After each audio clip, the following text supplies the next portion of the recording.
মিশরের ম্যাচে ফরাসি রেফারির হাতে দায়িত্ব দেয়া ফিফা এবার মেসিদের সুইজারল্যান্ডের বিপক্ষে ম্যাচের দায়িত্ব দিল রোনালদোর দেশের রেফারিদের কাছে। আর্জেন্টিনাকে কোয়ার্টার থেকে বাদ দিতে এবার কঠিন সিদ্ধান্ত নিল ফিফা। ম্যাচ পরিচালনার পাশাপাশি সহকারীর দায়িত্বেও রাখা হয়েছে পর্তুগিজ রেফারিদের।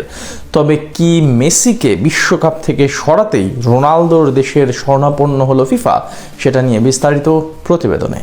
রাউন্ড অফ 16 আর্জেন্টিনার ম্যাচে ফরাসি রেফারিকে দায়িত্ব দিয়ে বিতর্কের জন্ম দিয়েছিল ফিফা। এবার কোয়ার্টারের আগেও আর্জেন্টিনা ম্যাচের রেফারির নিয়োগ নিয়ে আবারও আলোচনা এসেছে ফুটবলের সর্বোচ্চ নিয়ন্ত্রক এই সংস্থা। মেসিদের ম্যাচের রেফারির দায়িত্ব পড়েছে রোনালদোর দেশ পর্তুগালের 3 রেফারির। এমনকি শুধু ম্যাচ রেফারি না, সহকারী 2 রেফারিও রাখা হয়েছে সেই একই দেশ থেকে। কোয়ার্টার ফাইনালে আর্জেন্টিনা বনাম সুইজারল্যান্ডের মধ্যকার মহা গুরুত্বপূর্ণ এই ম্যাচ পরিচালনার দায়িত্ব দেওয়া হয়েছে পর্তুগালের অভিজ্ঞ রেফারি জোয়াও পিনেইরাকে।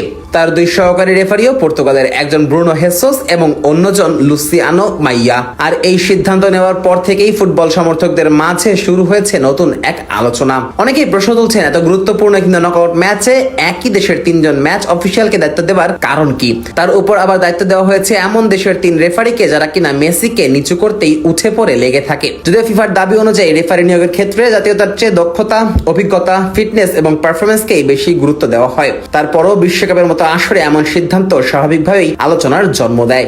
জোয়াও পিনেইরো ইউরোপীয় ফুটবলে বেশ পরিচিত এক নাম। দীর্ঘদিন ধরে ইউএফার বিভিন্ন গুরুত্বপূর্ণ ম্যাচ পরিচালনা করে আসছেন তিনি। ক্যারিয়ারে এখন পর্যন্ত পরিচালনা করেছেন 421টি ম্যাচ। এই সময় দেখিয়েছেন 1886টি হলুদ কার্ড এবং লাল কার্ড দেখিয়েছেন 139টি। বোঝাই যাচ্ছে ম্যাচ নিয়ন্ত্রণে রাখতে কঠোর অবস্থানে যেতে তিনি এক চুলো দ্বিধা করেন না। প্রতি ম্যাচে গড়ে প্রায় 4.5টি হলুদ কার্ড দেখানোর রেকর্ড রয়েছে তার নামের পাশে। 2026 বিশ্বকাপেও এরই মধ্যে 2টি ম্যাচ পরিচালনা করেছেন এই রেফারি। বসনিয়া বনাম সুইজারল্যান্ড এবং দক্ষিণ আফ্রিকা বনাম কানাডার ম্যাচে মোট 8টি হলুদ কার্ড দেখিয়েছেন পিনেইরো। যদিও এখন পর্যন্ত কোনো লাল কার্ড দেখাতে হয়নি। তবে সাম্প্রতিক সময়ে চ্যাম্পিয়ন্স লিগের বিতর্কিত এক সিদ্ধান্তের কারণে আন্তর্জাতিক ফুটবলে ব্যাপক আলোচনায় আসেন এই পর্তুগিজ রেফারি। সেমিফাইনালে বায়ার্ন মিউনিক ও পিএসজির দ্বিতীয় লেগে বায়ার্নের পেনাল্টি আবেদন নাকচ করে দেন তিনি। ম্যাচ শেষে এই সিদ্ধান্ত নিয়ে ইউরোপের বিভিন্ন গণমাধ্যম এবং সাবেক রেফারিরা আলোচনা করেন। অনেকেই প্রশ্ন তুলেছিলেন অন্তত ভিএআর রিভিউ করা উচিত ছিল। এই বিতর্ক এখনো পুরোপুরি থামেনি। এরই মাঝে তাকে দেওয়া হয়েছে বিশ্বকাপের অন্যতম গুরুত্বপূর্ণ কোয়ার্টার ফাইনাল ম্যাচের দায়িত্ব। আর সেখানে আলোচনাটা আরো বড় হয়ে উঠেছে।